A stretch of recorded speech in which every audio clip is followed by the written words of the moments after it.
accueille Benjamin, s'il vous plaît.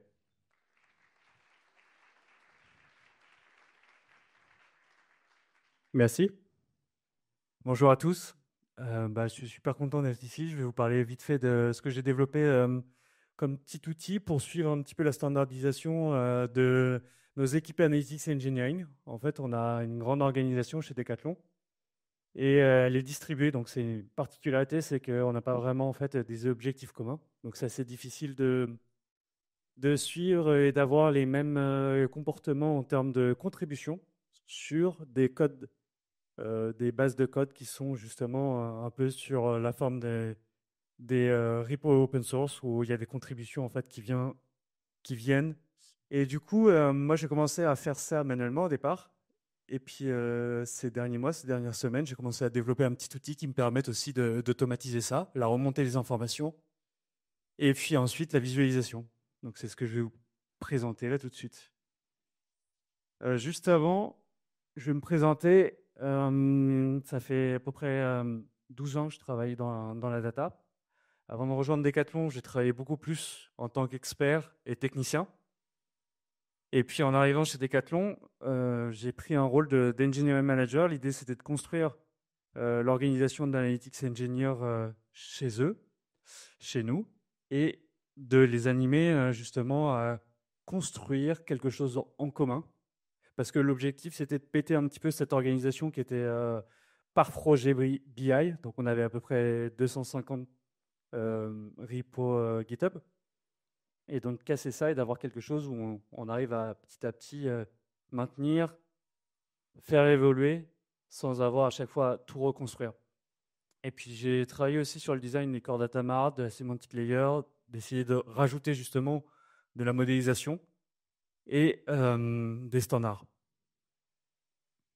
Alors, ce qui s'est passé en fait à Decathlon il y a à peu près un an, un peu moins même, c'est qu'on a eu une grosse réorganisation de tout le digital, notamment en business domaine. Et donc, l'équipe Analytics, qui était une équipe, est devenue 10 ou 12 équipes.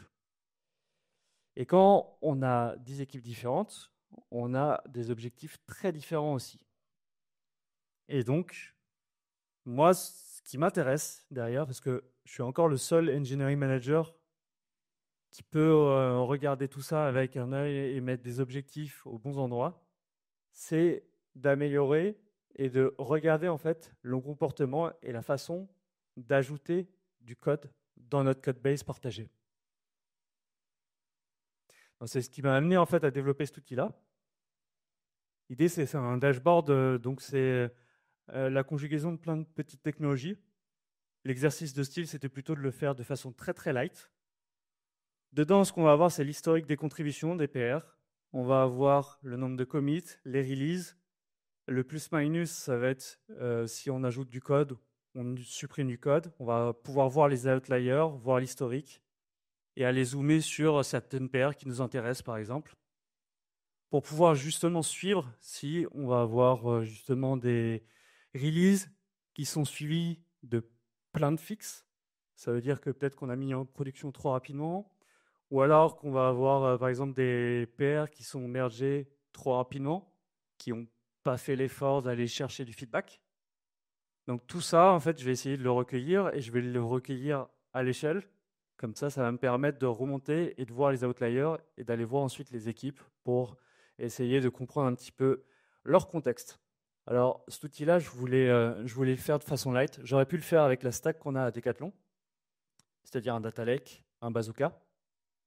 Et en fait, j'ai plutôt choisi de le faire avec un navigateur, le navigateur qu'on a tous, et tout mettre à l'intérieur, parce que ce qu'on a vu ce matin avec Anes, c'est qu'on a la technologie à l'heure actuelle pour pouvoir le déployer, de pouvoir processer ce genre d'informations et de le faire sur des données qui sont relativement petites. On peut le faire maintenant sur des technologies vraiment embarquées. Et donc moi, ce que j'ai fait, c'est que j'ai embarqué tout le pack que vous voyez sur la gauche et je l'ai mis dans une GitHub Action.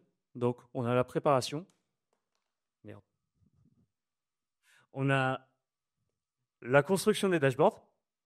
Et puis, tout ça s'est déployé ensuite sur GitHub Pages. Donc, on a vraiment peu d'infrastructures. Et derrière, en fait, ce qui fait le service, le serving, c'est GitHub Pages. Donc, il y a zéro compute, zéro latence derrière. Voilà, j'ai terminé. 5 minutes, c'est assez court. Donc, je vous invite à me contacter, à venir me voir un peu après ou aller voir le code sur GitHub. Vous pouvez vous en servir. Merci.